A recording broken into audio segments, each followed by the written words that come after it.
Hi everybody and welcome to the Insomnia Running Club podcast. This week's episode is Celebrity, My Dad Would Beat Your Dad. My uncle was top man in the SAS and beat a Navy SEAL at Pitchy. What that means to anybody else that doesn't live in Belfast is motivational stories. Motivation, we all love them. I know I love hearing all these things about people, they've done these incredible things from nothing. Underdog stories, what people deem as impossible stories, stuff to get you going, the Rocky montage type stories. That's what I'm talking about this week because I love them. I definitely feed off them. And that is sometimes what gets me through training solo, especially if I'm out on a long run by myself. I can quite literally make my own movie up in my head of these inspirational things and they sort of montage my own training together in my head to make it motivational and to get me through it. Sorry, I just hear me clearing my throat and coughing. I feel like I'm starting to get a bit of a cold this week.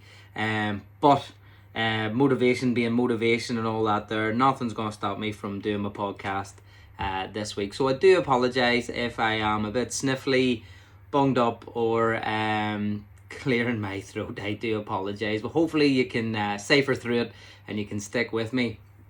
But yes, I do love a motivational story. I love a motivational movie. I love something that leaves me afterward buzzing, vibrating, ready to climb mountains, ready to wrestle a bear, ready to move to Philadelphia and run up a bunch of steps. I love it. Absolutely love it. Since I have got into endurance sports and pushing myself physically, motivation or motivational stories, stories like what you're trying to do yourself, stuff you can relate to, motivational films, anything that gives me an edge to get moving and to dig that wee bit deeper and to go a wee bit further, I'm all over it. I just love it. Before I started training for the triathlon last year, before I started running for the marathon and all these sorts of things, I didn't read. I can read, I'm not saying that as if I don't read or I can't read. It's just not my thing. Reading for me was an internet article or a magazine, or if someone handed me the paper, I would read a couple of bits and pieces out of it or something off Facebook or whatever. But I wouldn't ever sit down and open up a book and read.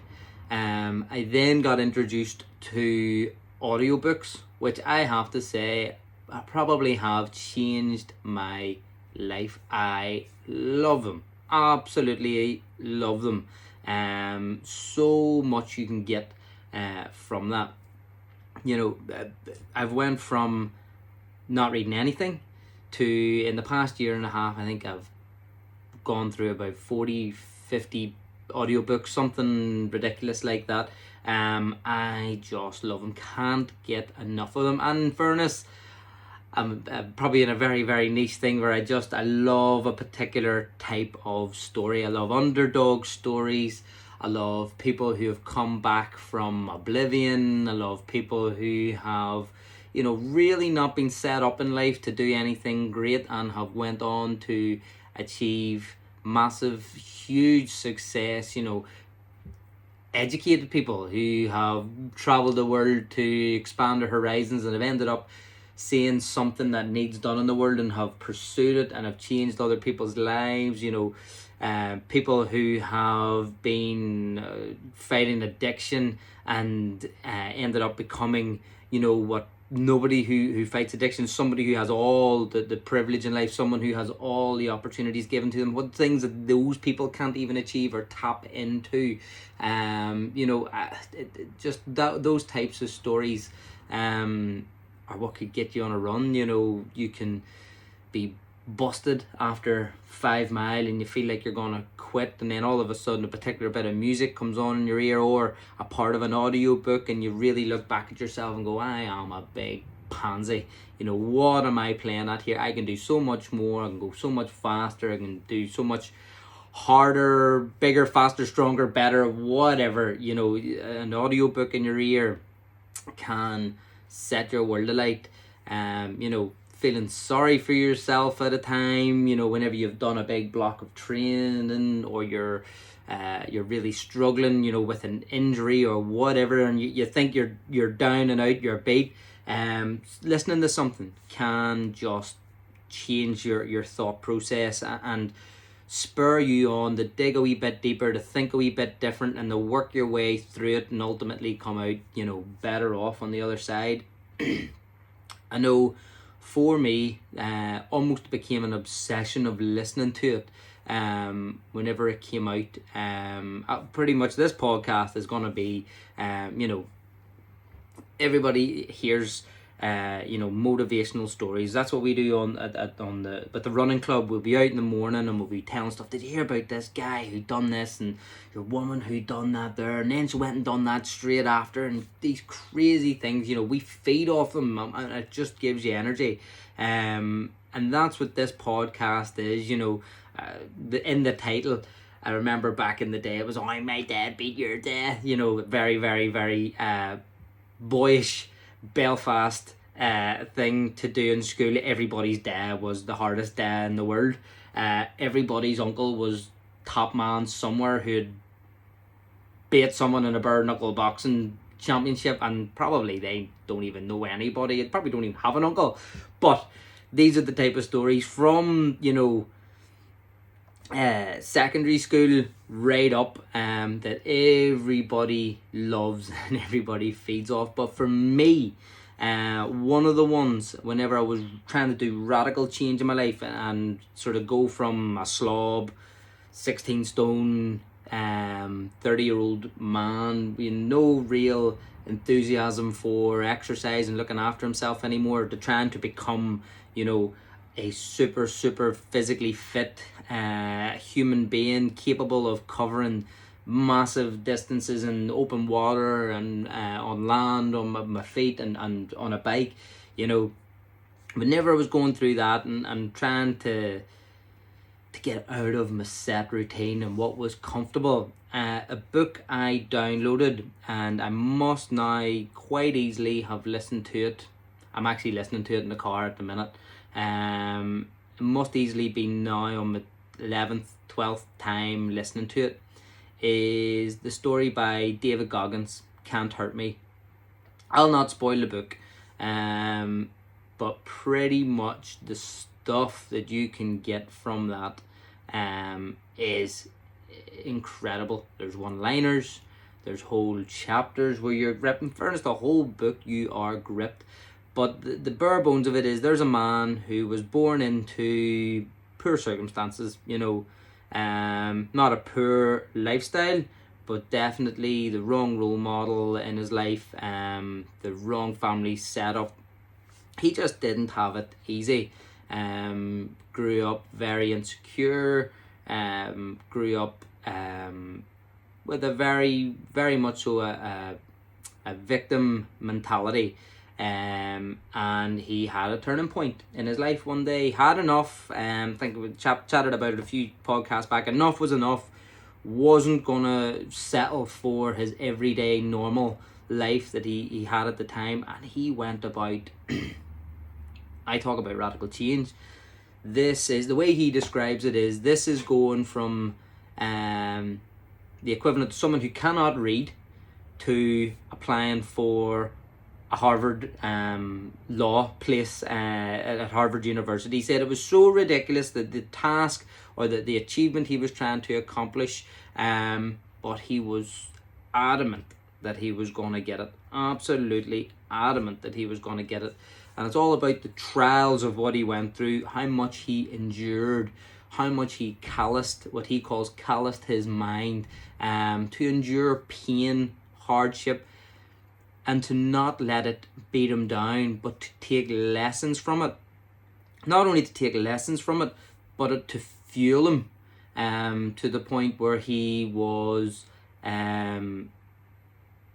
to the point where he was indestructible. Nobody could break him. He was totally in control of himself. And like I say, I don't think I'm spoiling the book by doing that, but a couple of the massive things for me, and I can relate them to stories that I had them playing in the car. I had it in my ears when I was running, and they then manifested themselves into parts of my training that I was doing.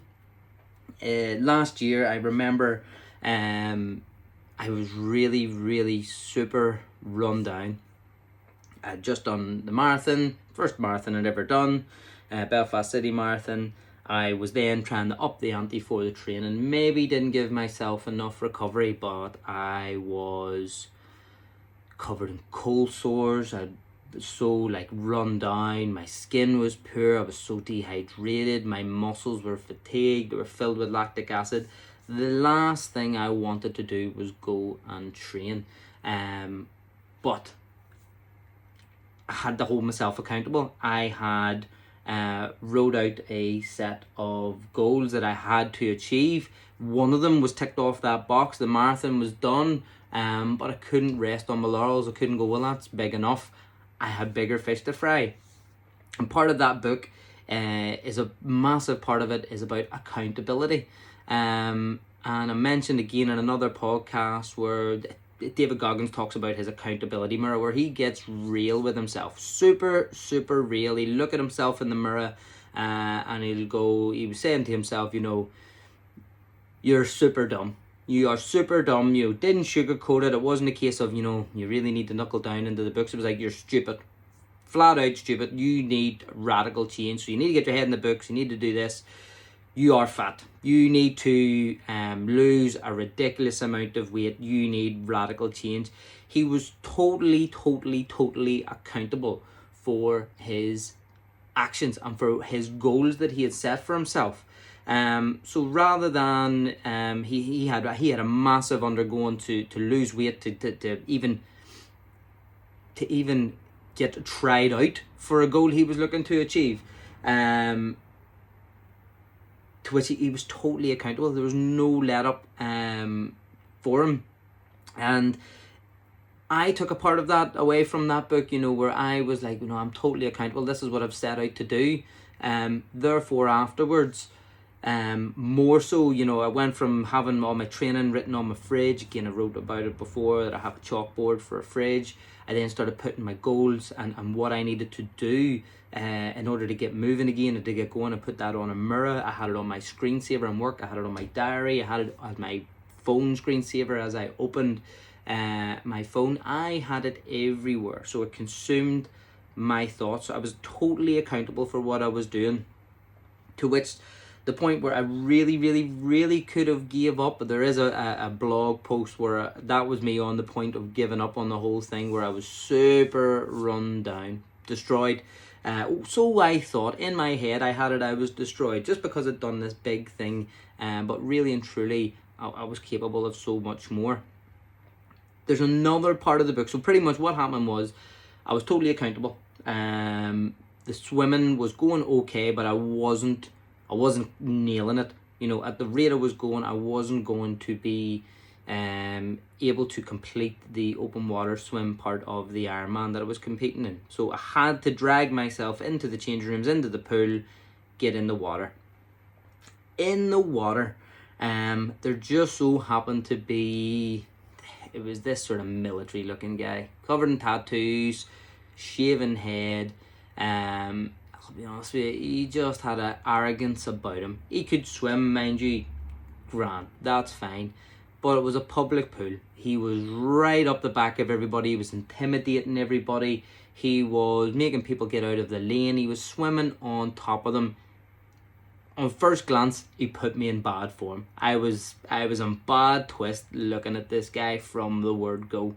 So there's me. There's this super fit looking military guy bombing up and down the pool, pissing me off as soon as I get in. So I have a chip on my shoulder straight away, getting into the water.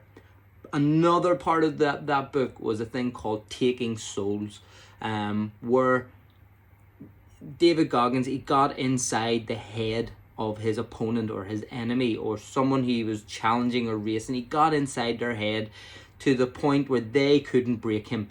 And he watched it through their eyes, more or less, where he took their soul from him. He endured so much, they couldn't throw any more at him to break him. Therefore, he destroyed them and he took his soul. That was my purpose going into the pool that night. I got in, I done my warm-up. He was trying to annoy me, this guy. He was swimming up behind me. I wasn't going to let it happen.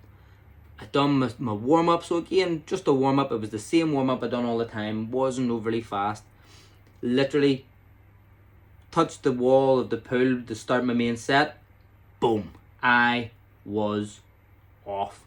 So this guy sees me speed up for maybe 3 or 4 lengths. He tries to speed up behind me. He's stopping at the wall. I'm not stopping. I'm continuing on going. He's hogging most of the lane. I could not care less. I swam over the top of him. I near drowned him at one stage because he was so arrogant and he was so annoying. He was trying to get in my face as much as he could, but I was not going to let it happen.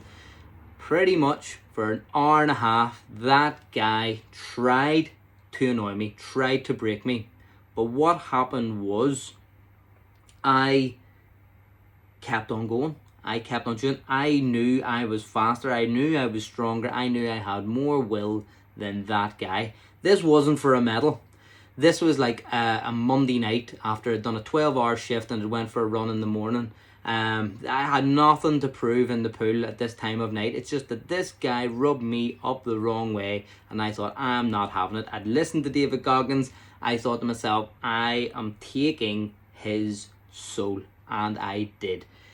Anytime he tried to speed up to get close to me, I bombed past him. Anytime he slowed down, I then overtook him. This was really getting to him. Anytime he slowed down, he was in front of me, my fingertips were touching his toes. He was cheesed off. So cheesed off that at one point he sprung up out of the water, splashed the water, and got out. But I know fine well that this might sound childish and petty. There wasn't a word spoken between the two of us. But in the small space of time between me getting in, all the other angry faces and people who couldn't be annoyed with his rubbish and what he was doing in the pool, to me then getting in with the chip on my shoulder and feeling rubbish, I thought this isn't happening. I hadn't had enough. I endured his nonsense. I endured his messing about for as long as I could. I wasn't intimidated by this guy. I wouldn't let him intimidate me. But instead, I flipped it. I was intimidating him. I was the one in control. I was the one that took his soul. And he was like a big crybaby getting out of the pool. He splashed the water. He was up. He was out. He was storming off. And I just thought, wow, that is a victory. You know, not really the most super duper duper thing to be proud of in that you take someone's soul, but he was deserving of it. I don't care what anybody says. This guy was deserving of it. I must have levitated about the place for about a week after that. I thought I could beat Michael Phelps at that point. But that's what I'm saying. Motivation, what you have playing in your ears, what you're surrounding yourself with, it can give you them moments. You know, that was just like I say, a Monday night after I'd finished 12-hour shift. I had done a run first thing in the morning, a 5-mile run first thing in the morning. I really didn't have anything to prove to anybody, but I think it was something like 3,000 meters knocked out in the pool after my warm-up and whatever. And in the process, the big scary army guy who thought he was the bee's knees destroyed him. Absolutely destroyed him. I'm sure he went home that night and he was sick. And that this sort of slightly chubby, run-down guy with cold sores, who didn't look in tip-top shape, destroyed him in the pool. And again, that is just the power of it. That is how much motivation you can get from it. Another one, another book that I read or listen to, which again I can relate with so much. Maybe not in so many ways, but there's so many things from it that I can pick from it, and that just relates with me, that I wanted to do. But Rich Roll Finding Ultra. Rich Roll again was a massive inspiration for me starting a podcast. While I had started my sort of endurance journey, if you will, I was listening to Rich Roll, and his story goes, again, he's probably on the opposite side of the tracks. He was brought up middle class American family, very academic, supportive family, could do whatever he wished to do. Ended up finding his way in swimming, pursued that to the point where there was a bit of struggle, but he managed to get through it and become a collegiate swimmer. Chose the finest university to go to, Stanford University, for their swim team, to which he then found alcohol, which led to his addiction. Now, I don't have an addiction, but he went from being a top performing athlete. He could have went all the way. He could have been an Olympian. Me too. I was kind of on a similar trajectory. You know, I was very, very, very good at Taekwondo before I started selling cars. I had been to the Commonwealth Games. I had won a bronze medal at that in my weight division. I was talented. I was on, a talent program. I was competing at, A-level competitions and Grand Prix style world-class competition and doing well. And with some extra coaching and pushing and development, I probably could have been an Olympian. But the draw of making money, the draw of having a social life, the draw of not having to watch what I eat all the time and weigh myself in and maybe have a bit more freedom in life got the better of me. I started selling cars. Rich Roll, he finished his university degree and all the rest. He became a lawyer. You can't say anything about that, but his alcohol addiction drove him to oblivion. Rock bottom, nearly killed someone through drink driving, was in a very bad place, hiding his alcohol addiction, and just not in a great way. He then got sober and he then started a family, to which he found himself massively overweight, unhealthy, and again another thing which resonates with me. Only I was much younger whenever this happened. He was talking about in his early 40s, where he was playing with his kids and he felt nauseous and he felt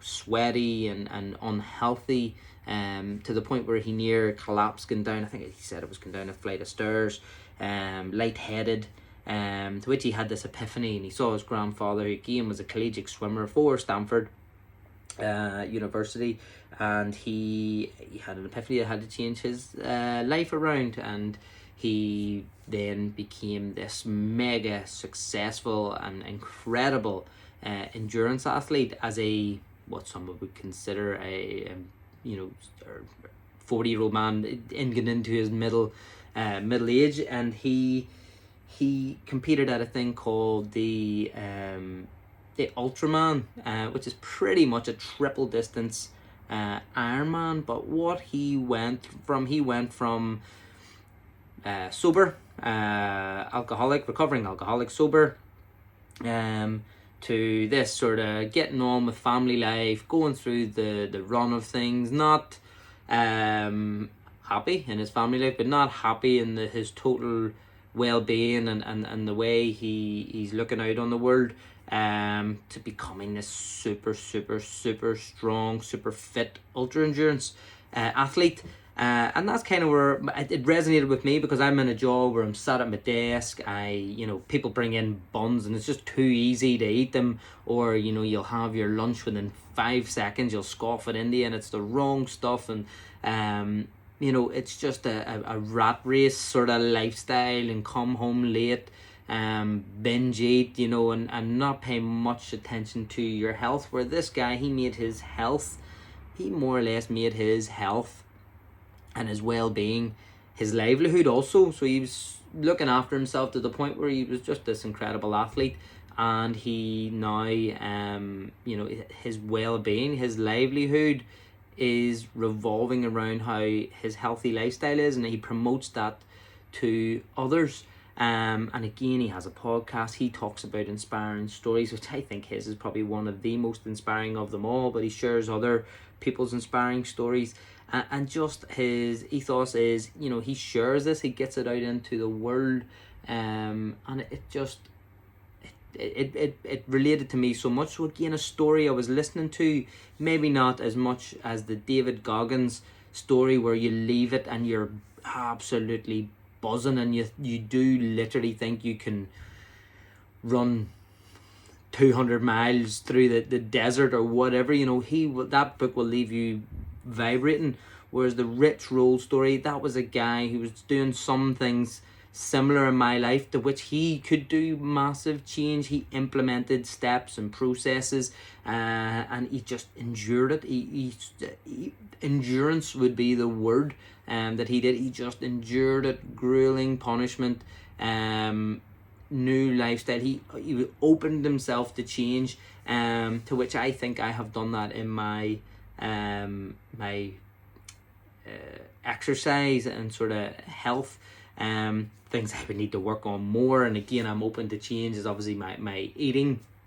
He went fully vegan. I don't know if that's really the thing for me, but here, if it meant I would be so vitalized and have abundance of energy and so full of life, here, I would give anything a go.